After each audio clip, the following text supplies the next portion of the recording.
لوگ آپ کو پسند کرتے. کیوں؟ کیونکہ میں نے جب بھی نام لیا ہے مولانا خادم حسین رضوی کہا ہے یا بریلوی مکتب فکر کے بڑے عالم دین کے نام سے ان کو متعارف کرایا ہے. بہرحال میرا قطعی طور پر ارادہ نہیں تھا کہ ان پر تبصرہ کروں اور اس طریقے کی بیہودہ گفتگو کو آپ کے ساتھ شیئر کروں، لیکن کچھ احباب نے ہمارے اس بات کی خواہش ظاہر کری کہ اس کا علمی جواب ہونا چاہیے، اور میں نے فضیلت الشیخ رضا اللہ عبد الکریم مدنی حفظہ اللہ سے بھی مشورہ لیا اور ان سے دریافت کیا کہ آپ کیا سمجھتے ہیں کہ اس آدمی کا جواب دینا چاہیے یا نہیں دینا چاہیے، اور اگر دینا چاہیے تو براہ کرم آپ اس سلسلے میں، چونکہ آپ کا تعلق بریلی سے رہا ہے، آپ نے 20 سال بریلی میں اسلام کی خدمت انجام دی ہیں، جتنی قریب سے بریلویت کو بریلویوں نے نہیں دیکھا اس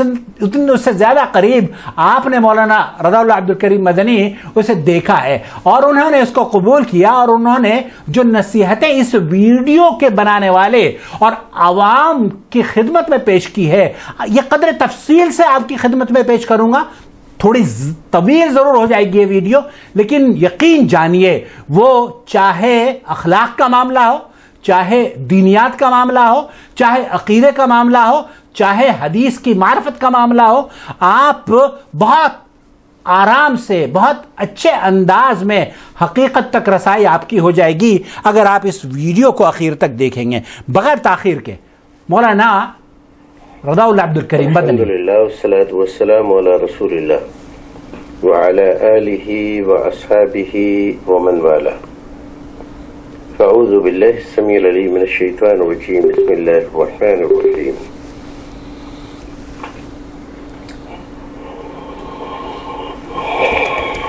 اسلام جس دین کے ہم ماننے والے ہیں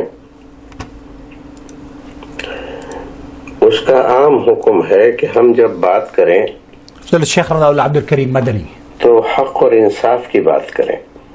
بے شک ہمیں آپ نے یہی بتایا ہے، قرآن شریف ہمارے میں علماء نے ہمیں حکم ہمیشہ دیا یہ ہے تعلیم لا دی ہے. یجرمنکم شنآن قوم علی الا تعدلوا اعدلوا هو اقرب للتقوی. بے شک کسی قوم کی دشمنی تمہیں اس بات پر آمادہ نہ کر دے کہ تم عدل و انصاف سے پھر جاؤ. ہر قیمت پر عدل و انصاف کو قائم کرنے والے بن کر رہو.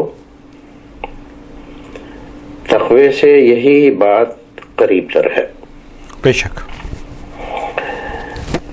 آج کا یہ ویڈیو اس مناسبت سے اپلوڈ کیا جا رہا ہے کہ ایک صاحب نے، جن کا نام تو پتہ نہیں چلا کون صاحب ہیں، کوئی سوشل میڈیا پر کوئی چینل چلاتے ہیں اور ان کے لہجے سے لگتا ہے کہ وہ کشمیر سے متعلق ہیں. اردو جو ان کی ہے وہ خادم حسین رضوی صاحب کے بڑے مداح ہیں جی، اور جیسا کہ انہوں نے اپنے اس بات میں ظاہر کیا کہ وہ مولانا احمد رضا خان صاحب کے ماننے والے ہیں. مولانا احمد رضا خان صاحب، مولانا کا لفظ ہمیں لگایا اس بات میں کوئی پریشانی نہیں ہے کہ وہ خادم حسین رضوی صاحب کو جنتی مانے، جنت کے اعلیٰ مراتب پر فائز جانے. حضرت مولانا احمد رضا خان صاحب کے فضائل و مناقب میں اتنا غلو کریں کہ علماء کرام، امامان دین اور مجتہدین سے آگے لے جائیں. ہمیں اس میں کیا پریشانی ہو سکتی ہے؟ کوئی نہیں.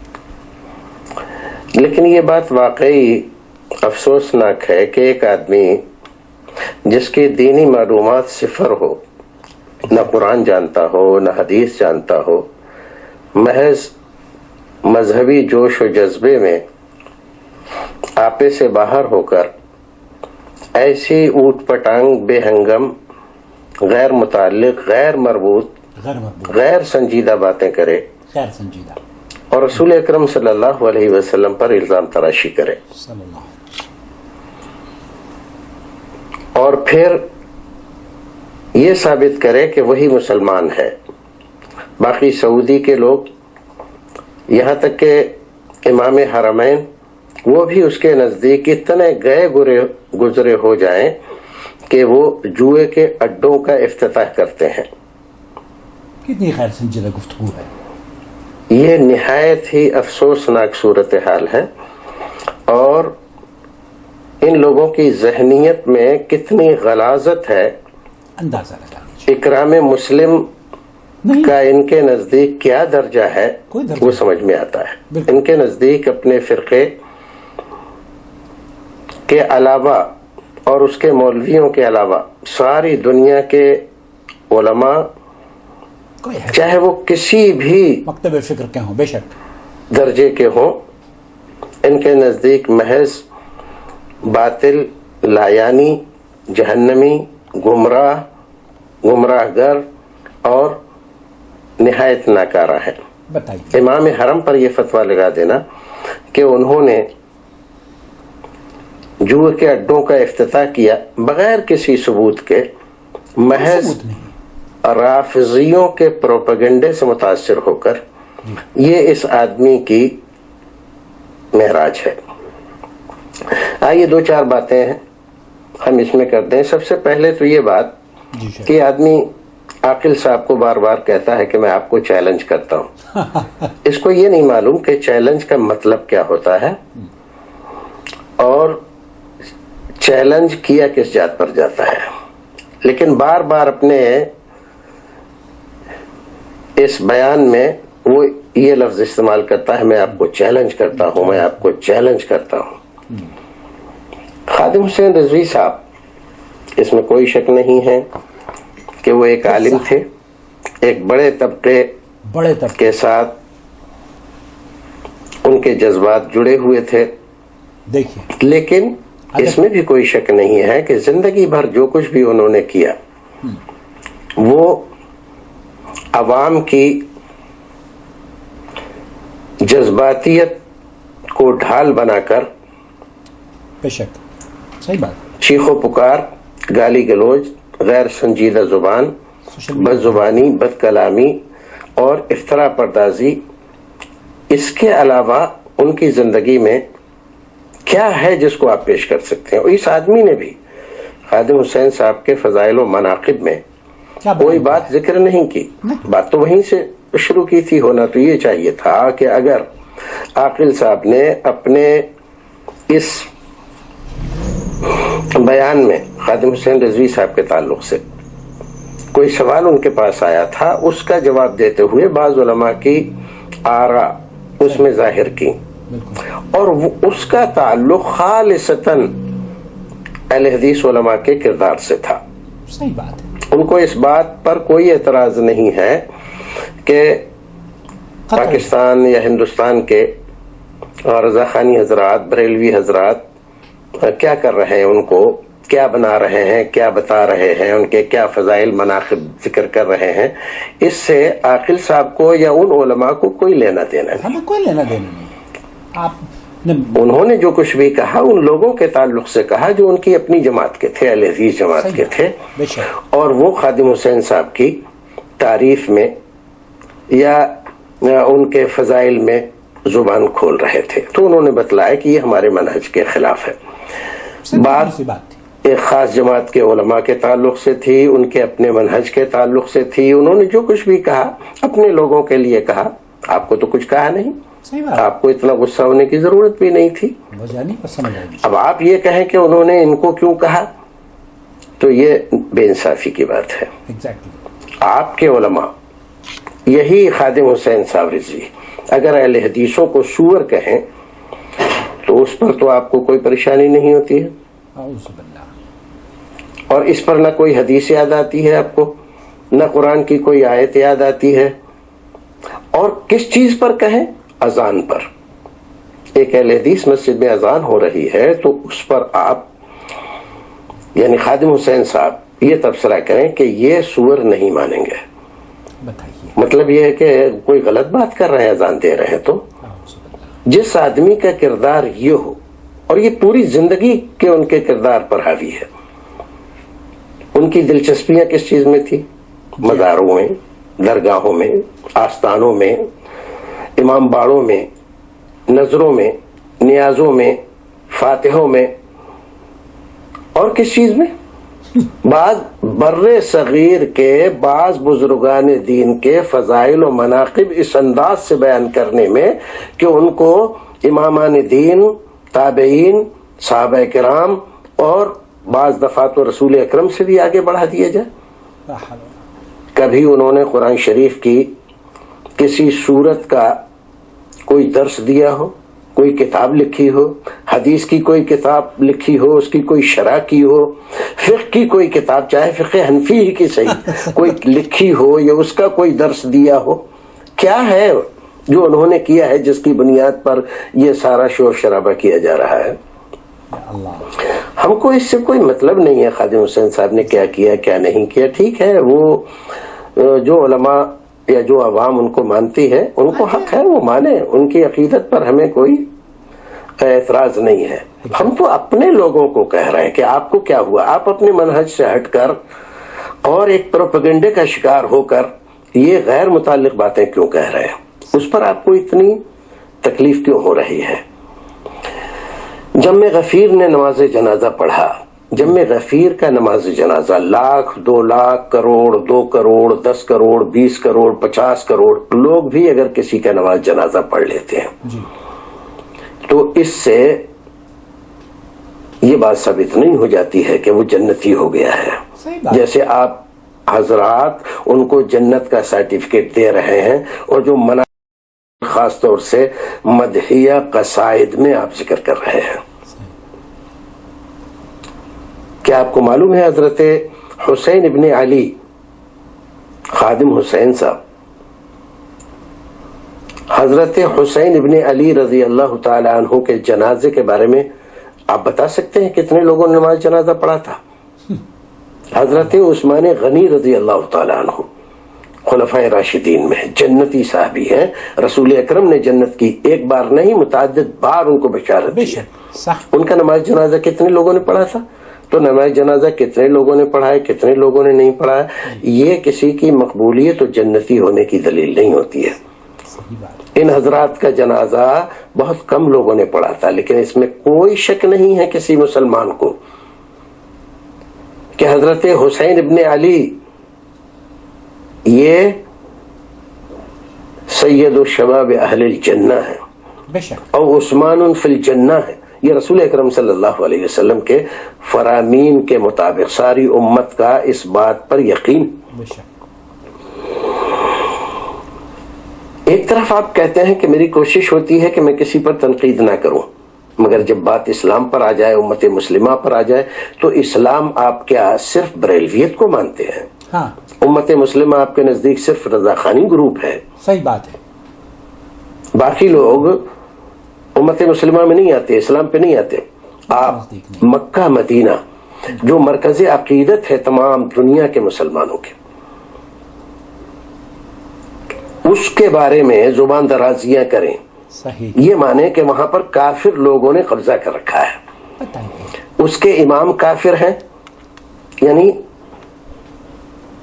مسجد نبوی کے امام کافر اور حرم مکی کے امام کافر، آپ کے روزے کی دربانی کرنے والے کافر، بتائیے، وہاں کی حکومت کافر، وہاں کے علماء کافر، اور پھر آپ بات کرتے ہیں اسلام کی۔ اسلام پر حرف آئے گا تو آپ تنقید کرو گے، تو آپ برداشت نہیں کرو گے، مسلمانوں پر کوئی بات آئے گی، اسلام پر بات آئے گی تو آپ خاموش نہیں رہو گے۔ آپ اپنی ذرا دو رنگی دیکھیے، آپ کہہ کیا رہے ہیں اور کر کیا رہے ہیں آپ۔ حفظک اللہ۔ ایک طرف آپ کو اس بات پر اعتراض ہے کہ ان لوگوں نے فتویٰ لگا رکھا ہے کہ یہ شرک کر رہے ہیں، بر صغیر کے مسلمان شرک کر رہے ہیں۔ بھائی، جو آدمی شرک کر رہا ہے اس کو یہی کہا جائے گا کہ وہ شرک کر رہا ہے، یہ تھوڑی کہہ دیں گے کہ وہ توحید پر قائم ہے۔ شرک کو شرک ہی کہا جائے گا، یہی اسلام ہے۔ بدعت کو بدعت کہا جائے، یہی اسلام ہے۔ سنت کو سنت کہا جائے، یہی اسلام ہے۔ صحیح بات۔ آپ کا یہ کہنا بار بار عاقل صاحب کو چیلنج کرنا اور کہنا کہ سعودیہ میں کیا ہو رہا ہے اس پر کچھ کوئی نہیں بولتے، سلمان پر آپ ویڈیو کیوں نہیں بناتے, وہاں کے علماء پر کیوں نہیں بناتے, آپ پر یہ کیوں نہیں بناتے, اور یہ کہنا کہ میں تو اس وقت آپ کو مانوں گا جب آپ ایک ایسا کریں گے. عاقل صاحب نے کب کہا ہے کہ آپ مجھ کو مانیے, میں بڑا بہادر ہوں, میں بڑا حق ہوں. یہ ساری باتیں تو آپ نے اپنے حق میں محفوظ کرا رکھی ہیں. صحیح بات. عاقل نے تو ایسا کچھ نہیں کہا. عاقل تو ایک چینل چلاتا ہے, دنیا سے ان کے پاس سوال آتے ہیں دینی مسئلے کے تعلق سے. وہ کوئی یہ بھی دعویٰ نہیں کرتا کہ میں کوئی عالم ہوں, مفتی ہوں. عاقل اس بات کو علماء کے سامنے پیش کر کے اس کا جواب اپنے چینل پر شائع کر دیتا ہے. اس کے علاوہ تو کچھ ہے نہیں. اس نے اس کے علاوہ دعویٰ کب کیا ہے کہ جو آپ چیلنج کر رہے ہیں, وہ اگر کوئی ایسا چیلنج کرتا ہے کہ میں چیلنج اور میں ایسا ہوں, میں ویسا ہوں, میں حق ہوں, میں یہ کر دیتا ہوں, میں وہ کر دیتا ہوں, تب تو آپ ایسا کرتے. جب وہ ایسا کہہ ہی نہیں رہا ہے تو آپ کیوں اس کو زبردستی وہ بات کروا رہے ہیں اس سے, وہ بات اس کے ذمے لگا رہے ہیں, اس کو کنڈم کر رہے ہیں جو وہ بات کہہ ہی نہیں رہا ہے. ہمیشہ اس بات کو رافضیوں کے اور نیم رافضیوں کے پروپیگنڈے میں آ کر سعودی علماء, سعودی حکمراں, ان پر تنقید کرنا اور ان کی ساری نیکیوں کو دریا برد کر دینا, یہ ہے آپ کا دین و ایمان. آپ کے ایمان کا حصہ ہے سعودی حکومت, سعودی علماء, سعودی ائمہ اور سعودی حکمراں, ان کو کافر, مشرک, دنیا کا بدترین انسان ثابت کرنا. اس کے علاوہ تو کچھ ہے نہیں. یہی آپ کا کل جمع پونجی ہے جس کے اوپر آپ یہ سب کچھ کر رہے ہیں. ایک طرف آپ خادم حسین رضوی صاحب پر عاقل نے اپنی جماعت کے علماء کے کردار کو اپنی جماعت کے علماء کے سامنے رکھ کر ان کی غلط روش یا صحیح روش جاننا چاہیے, تو اس پر آپ اتنے چراغپا ہو گئے. اور آپ محمد بن عبد الوہاب نجدی رحمت اللہ علیہ کو آپ یہودیوں کا, نصرانیوں کا ایجنٹ کہیں تو آپ کو کوئی شرم نہیں آتی ہے؟ ہم پھر بھی آپ کے پاس اس کے لیے سوائے آپ کے علماء کی نری بے ثبوت بغیر حوالے کے بکواس کے اور کیا ہے؟ کچھ نہیں ہے. ایک اتنے بڑے عالم کو, جس کو کروڑوں لوگ عالم حق مانتے ہیں, اس کو آپ یہود و نصارہ کا ایجنٹ کہیں تو یہ بات آپ کے لیے بہت مناسب ہے. اور خادم حسین رضوی کی بدزبانی کا اگر ذکر آ جائے, بد کلامی کا ذکر آ جائے, دیگر جماعتوں پر اس کے بیجت تبصروں کا اگر تذکرہ آ جائے تو آپ چراغ پا ہو جاتے ہیں, آپ ایسے باہر ہو جاتے ہیں. یہ کون سی آپ کی اسلامیت ہے اور یہ کون سا آپ کا وہ کلمہ حق ہے جس کے لیے آپ اتنے بے چین ہو رہے ہیں؟ چلیے ان باتوں کو چھوڑ دیتے ہیں, چھوڑ دیجئے, معاف کر دیجئے. آپ نے بار بار رسول اکرم صلی اللہ علیہ وسلم کی 2 حدیثوں کو پیش کر کے اور ایک تو غلط فہمی پھیلائی ہے, غلط ترجمانی کی ہے, اور میرا یقین ہے کہ آپ نے نہ یہ دونوں حدیثیں کسی کتاب میں دیکھی ہیں اور نہ آپ دیکھنے کی صلاحیت رکھتے ہیں. اسی لیے آپ جو کچھ بھی اس میں کہتے ہیں کہ رسول اکرم صلی اللہ علیہ وسلم نے فرمایا ہے کہ نس سے سینگ نکلے گا, مسلمانوں پر شرک کا فتویٰ لگائے گا, یہ بات آپ میں تو صلاحیت ہے نہیں, ہم جانتے ہیں. آپ اپنے علماء سے کوئی ایسی حدیث اگر ہے دنیا کے پردے پر تو ذرا اپلوڈ کیجئے, دکھائیے, ذرا ہمیں بھی بتائیے اس کا حوالہ کہ کہاں ہے یہ کہ نس سے سینگ نکلے گا اور مسلمانوں پر شرک کا فتویٰ لگائے گا, اور پھر یہ کہنا کہ سلطنت عثمانیہ میں 2.5 لاکھ مسلمانوں کو قتل کیا, شرک کا فتویٰ لگایا. نہ آپ نے سلطنت عثمانیہ کو جانا ہے، نہ اس کی تاریخ پڑھی ہے، نہ اس کے زوال کی تاریخ جانتے ہیں، اور آپ اپنے جیسے لوگوں کے پروپیگنڈے، جھوٹ بات کو تاریخ سمجھتے ہیں کہ یہ کیا اور یہ کیا۔ سلطنت عثمانیہ جس کی حکومت 3 بر اعظموں پر تھی، کیا صرف محمد بن عبد الوہاب نجدی اور ان کے ساتھیوں کے سنگھرش سے، ان کی کوشش اور ان کے جہاد سے ختم ہو گئی دنیا سے؟ یہ بات آپ کی سمجھ میں آتی ہے کیا؟ ایک چھوٹا سا علاقہ سعودی کا، نجد کا علاقہ، وہ سلطنت عثمانیہ کی اس حکومت کو جو 3 بر اعظموں پر پھیلی ہوئی تھی، اس کو ختم کرنے کا باعث بن گئی۔ آپ کو شرم آنی چاہیے، بالکل آپ کی معلومات ناقص ہے، آپ نے تاریخ پڑھی نہیں ہے، پھر اس طرح کی باتیں کرتے ہیں آپ۔ رسول اکرم صلی اللہ علیہ وسلم نے ایسا کہیں نہیں فرمایا، اور جس حدیث کو آپ بار بار ذکر کر رہے ہیں کہ رسول اکرم نے کہا ہے کہ میری امت شرک نہیں کرے گی، حدیث میں امت کا ذکر نہیں ہے۔ حدیث میں یہ بات ہے کہ صحابہ کرام کو آپ نے مخاطب کر کے فرمایا، میں اس بات سے نہیں ڈرتا کہ تم شرک کرو گے۔ کس کو کہا؟ صحابہ کرام کو۔ کیوں؟ اس لیے کہ انہوں نے جاہلیت دیکھی تھی، اس لیے کہ انہوں نے شرک اور کفر کو دیکھا تھا، تو آپ نے فرمایا کہ تم شرک نہیں کرو گے۔ یہ صحابہ کرام کے لیے تھا، یہ نہیں تھا کہ ساری امت کے لیے فتویٰ ہو گیا کہ میری امت شرک نہیں کرے گی۔ اگر ایسا ہوتا تو یہ جو بخاری شریف کی حدیث ہے، بخاری شریف 7116 نمبر کی حدیث ہے، اور مسلم شریف میں یہ حدیث 2906 نمبر کی حدیث ہے، یعنی بخاری مسلم کی حدیث ہے۔ حضرت ابو ہریرہ فرماتے ہیں لا تقوم الساعة حتى تضرب عليات النساء دوس على ذي الخلصة قال وذو الخلصة طاغية دوس التي كانوا يعبدون في الجاهلية۔ میری امت جب تک میری امت کے دوس کی عورتوں کے سرین ذل خلصہ کے ارد گرد جب تک حرکت نہیں کریں گے، اس وقت تک قیامت نہیں آئے گی۔ مطلب جیسے زمانہ جاہلیت میں ذل خلصہ کے ارد گرد یہ چکر لگاتے تھے، پھیرے کرتے تھے، اور جیسے طواف کرتے تھے، ایسے ہی ایک زمانہ آئے گا کہ یہ لوگ پھر سے شرک میں مبتلا ہو جائیں گے۔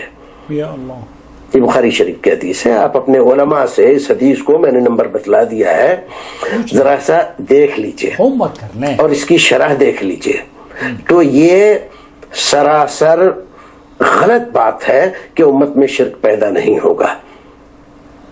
جو بھی آدمی شرک کرے گا وہ مشرک کہلائے گا، اور رسول اکرم نے ایسے کوئی بھی بات نہیں کہی ہے کہ میری امت میں شرک نہیں ہوگا۔ یہ جھوٹا پروپیگنڈا ہے 100%، 1% بھی اس میں سچائی نہیں ہے۔ رسول اکرم نے جو فرمایا وہ اپنے صحابہ کرام کے بارے میں فرمایا۔ امت کا لفظ نہیں۔ دوسری حدیث جس کو آپ بہت زیادہ اٹھا کر پیش کرتے رہتے ہیں کہ نجد کے بارے میں رسول اکرم صلی اللہ علیہ وسلم نے یہ فرمایا، اور نجد سے سینگ نکلے گا اور ایسا ہوگا اور ویسا ہوگا، یہ بھی آپ کی سراسر زیادتی ہے، کیونکہ آپ لوگ حدیث پڑھتے نہیں۔ آج کے علماء کو چھوڑ دیجئے، آپ جب سے آپ بتاتے ہیں کہ وہابیت اس زمانے سے پھیلی ہے 100-150 سال، اس سے پہلے کے جو علماء گزرے ہیں انہوں نے جو اس حدیث کی تشریح کی ہے اس کو تو آپ مانیں گے۔ اس وقت تو آپ کہیں گے نا کہ اس وقت وہابیت نہیں تھی تو غلط تشریح نہیں کر رہے تھے۔ رسول اکرم صلی اللہ علیہ وسلم نے جب دعا کی، اور دعا آپ نے شام کے لیے، یمن کے لیے دعا فرمائی۔ ہاں، بخاری شریف کی جو روایت ہے اور بھی حدیث کی کتابوں میں ہے، صحابی نے کہا وفی نجدنا یا رسول اللہ، ہمارے نجد کے لیے بھی دعا کیجئے۔ آپ نے کہا ہناک الزلازل والفتن، وہاں زلزلے اور فتنے ہوں گے۔ دیکھیے زلزلے اور فتنے. زلزلے کا لفظ بھی یہاں پر جمع استعمال ہوا اور فتنے کا لفظ بھی جمع استعمال ہوا ہے. لیکن یہ حدیث صرف ایک ہی حدیث نہیں ہے. آپ دیکھیے معجم کبیر طبرانی جلد 12 384 میں حضرت ابن عمر رضی اللہ تعالیٰ عنہ کی حدیث ہے: اللہم بارک لنا فی شامنا اللہم بارک لنا فی یمننا فقالها مرارا فلما كان في الثالثة او الرابعة قالوا یا رسول اللہ وفی عراقنا، ہمارے عراق کے لیے. قال ان بها الزلازل والفتن وبها يطلع قرن الشیطان، وہاں زلزلے اور فتنے ہوں گے اور شیطان کا سینگ وہاں سے نکلے گا. کہاں سے؟ یہی بات آپ دیکھیے مسند بزار میں بھی موجود ہے اور یہی بات مسند احمد میں بھی موجود ہے. یہ حدیث ہے مسند احمد کی 5642 نمبر کی. اس میں بھی رسول اکرم صلی اللہ علیہ وسلم نے فقال رجل وفي مشرقنا یا رسول اللہ فقال رسول اللہ من هنالك يطلع قرن الشیطان وبها 19 الشر. علامہ حیثمی مجموع الزوائد میں فرماتے ہیں کہ اس کے رجال صحیح ہیں. نیز اسی کے ساتھ ترمذی میں حضرت سالم کی روایت ہے. وہاں پر کیا ہے؟ ہا ہنا ارض الفتن واشار الی المشرق، یعنی حیث یطلع قرن الشیطان. مدینے میں کھڑے ہو کر جب آپ مشرق دیکھیں گے کہ مدینے کا مشرق کدھر ہے، مدینے میں سورج نکلتا کدھر سے ہے، اور پھر دیکھیں گے آپ یہ علاقہ جو محمد بن عبد الوہاب نجدی کا ہے یہ علاقہ کدھر ہے، تو آپ کو یہ بات سمجھ میں آ جانی چاہیے. اسی طرح سے یہی بات دیگر محدثین کرام نے بھی اپنی اپنی احادیث میں اپنی اپنی کتابوں میں ذکر فرمایا ہے.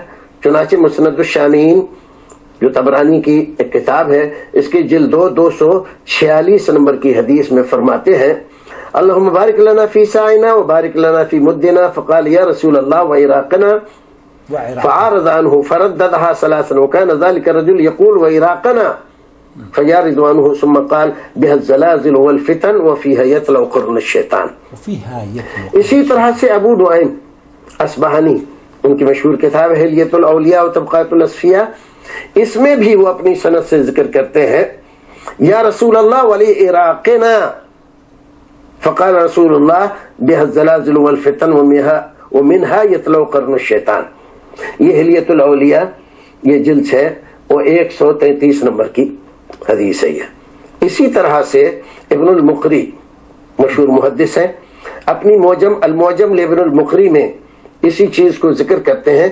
اس میں بھی اللہم بارک لنا فی مدینتنا وبارک لنا فی مدنا وسائنا اللہم بارک لنا فی حرمنا وبارک لنا فی شامنا ویمننا فقال الرجل والعراق یا رسول اللہ قال ثم یطلع قرن الشیطان وتہیج الفتن. یہ بھی یہاں پر بھی عراقی کا لفظ ذکر کیا گیا. اسی طرح سے نصر الدین البانی اپنی صحیحہ میں ذکر کرتے ہیں اور اس میں جو سند انہوں نے ذکر کی اس کے بعد کہا وفی عراقنا فعارض عنہ فرددها ثلاثا كل ذلك يقول الرجل وفي عراقنا فيعرض عنه فقال بها الزلازل والفتن وفيها يطلع قرن الشیطان. حدیث کی تخریج میں فرماتے ہیں فصوی نے اس کو معرفان میں اور مخلص نے فوائد منتقات میں اور جرجانی نے فوائد میں، ابو نعیم نے حلیہ میں، ابن عساکر نے تاریخ دمشق میں، اور طبرانی نے معجم اوسط میں، اور قشیری نے تاریخ رقہ میں، اور ربعی نے فضائل شام و دمشق میں، اور طبرانی نے کبیر میں اور اوسط میں اس کو ذکر کیا. 22 کتابوں کا 22 حدیث کی کتابوں کا حوالہ دیا کہ رسول اکرم نے جو یہاں پر دعا کرنے سے منع کیا تھا وہ عراق کے لیے کیا تھا. اب آئیے آپ باقی ہم چیز چھوڑ دیتے ہیں. اگر آپ کو اس کی تفصیل دیکھنا ہے تو فتنوں کی سرزمین نجد یا عراق، یا ایک نئی کتاب جو ابھی چھپی ہے وہابیت کی تلاش، اس کتاب کو آپ دیکھیے اور اس میں پوری تفصیل اور تمام احادیث کے حوالے آپ کو مل جائیں گے. عراق شروع سے فتنوں فساد کی آماجگاہ رہا ہے. اور یہی وہ عراق ہے جس عراق میں حضرت عثمان غنی رضی اللہ تعالیٰ عنہ کے لیے فتنے برپا کیے گئے. یہیں سے اس کا فتنہ اٹھا تھا. حضرت عمر رضی اللہ تعالیٰ عنہ کا قاتل کون تھا؟ ایک عراقی تھا. جنگ جمل اور صفین کہاں ہوئی؟ اسی عراق میں ہوئی. حضرت علی کو کہاں شہید کیا گیا؟ اسی عراق میں شہید کیا گیا. حضرت امیر معاویہ، حضرت علی رضی اللہ تعالیٰ عنہ کی جنگیں کہاں ہوئی؟ یہیں عراق میں ہوئی. جبریہ اور قدریہ باطل فرقے کہاں پیدا ہوئے؟ یہیں عراق میں پیدا ہوئے. جگر گوشہ رسول خانواد نبوت کا قافلہ یہیں پر فرات کے کنارے لٹا، اور مختار نے جھوٹا دعویٰ یہیں پر کیا. اور شیعت کہاں پیدا ہوئی؟ یہیں ہوئی. حجاج کی سفاکیاں کہاں تھیں؟ یہیں عراق میں تھی. اور کیا کیا آپ کو بتایا جائے.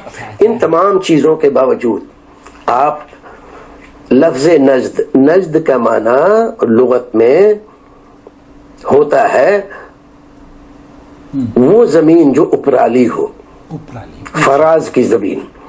نجد سے مراد یہ مصطلحی نجد، اصطلاحی نجد نہیں ہے. نجد نام کے 12 مقام پائے جاتے ہیں، اور یہ جو نجد ہے، جو نجد سعودیہ ہے، یہ نجد یمن میں آتا ہے. اور یہ جو نجد جس کے لیے رسول اکرم نے دعا نہیں فرمائی، یہ نجد عراق ہے. باتیں تو اور بہت ساری ہیں، یہ بہت لمبا ہو گیا اور ہم لمبا کرنا نہیں چاہ رہے تھے. ہم اپنے بھائی سے پھر عرض کریں گے. بھائی، فرقہ بندی سے باہر نکل کر اور حق بات جو بھی ملے، جہاں سے بھی ملے، اس کو قبول کرنے کی ہمت و جرأت پیدا کیجیے. فرقہ بندی میں پڑھ کر ایک جماعت کی ساری باتیں کو غلط کہہ دینا اور دوسری جماعت کی تمام غلط سے غلط باتوں کو سر آنکھوں پر رکھنا، یہ درست طریقہ نہیں ہے. اللہ رب العزت ہمیں اور آپ کو نیک عمل کرنے کی توفیق عطا فرمائے. آمین آمین. السلام علیکم ورحمۃ اللہ وبرکاتہ. وعلیکم السلام ورحمۃ اللہ وبرکاتہ. آپ نے مفصل گفتگو سماعت فرما لی ہے فضیلت الشیخ رضا اللہ عبد الکریم مدنی حفظہ اللہ کی. میں نے عرض کیا تھا نا کہ بریلویت کو اتنی قریب سے شاید بریلوی بھی نہیں دیکھتے ہوں گے، کیونکہ یہ بریلی شہر میں 20 سال انہوں نے بریلویوں کی اصلاح کی ہے.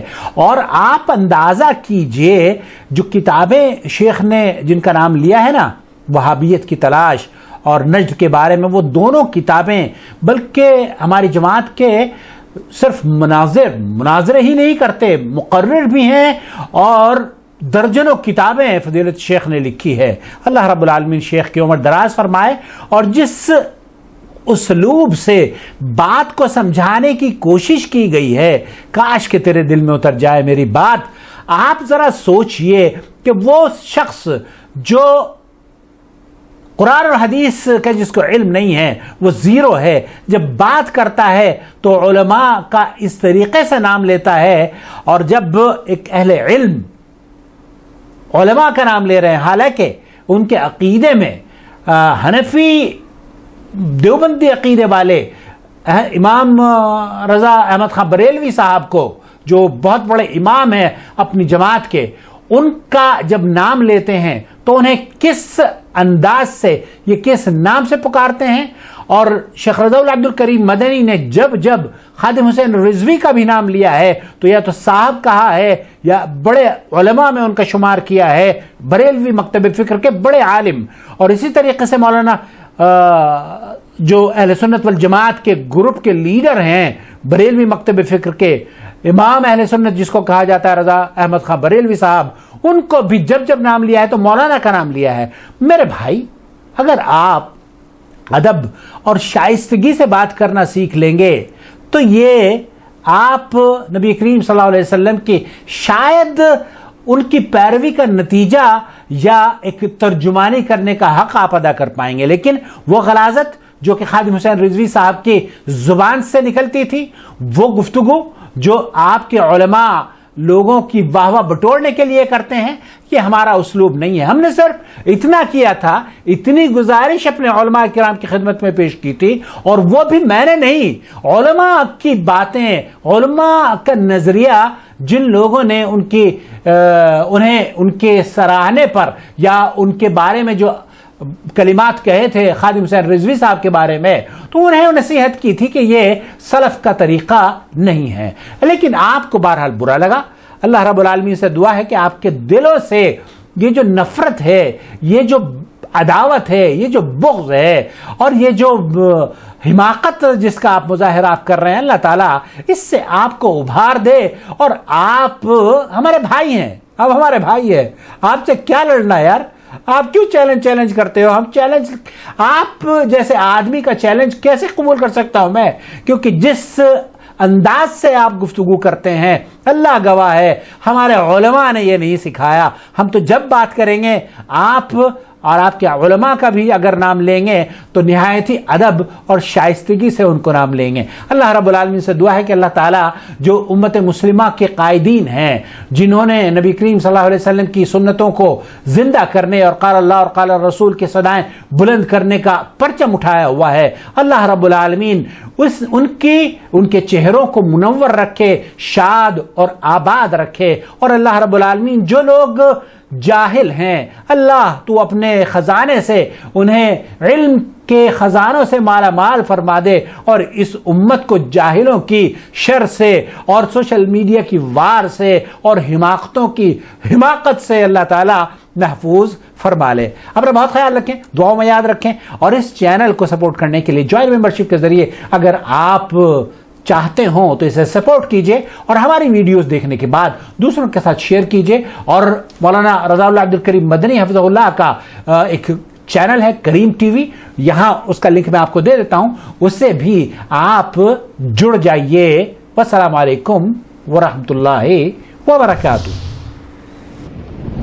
يا أيها الذين آمنوا اتقوا الله حق تقاته ولا تموتن إلا وأنتم مسلمون واعتصموا بحبل الله جميعا ولا تفرقوا ولتكن منكم أمة يدعون إلى الخير ويأمرون بالمعروف وينهون عن المنكر وأولئك هم المفلحون الله ولي الذين آمنوا يخرجهم من الظلمات إلى النور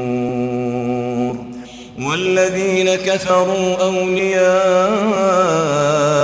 الطاغوت يخرجونهم من النور إلى الظلمات أولئك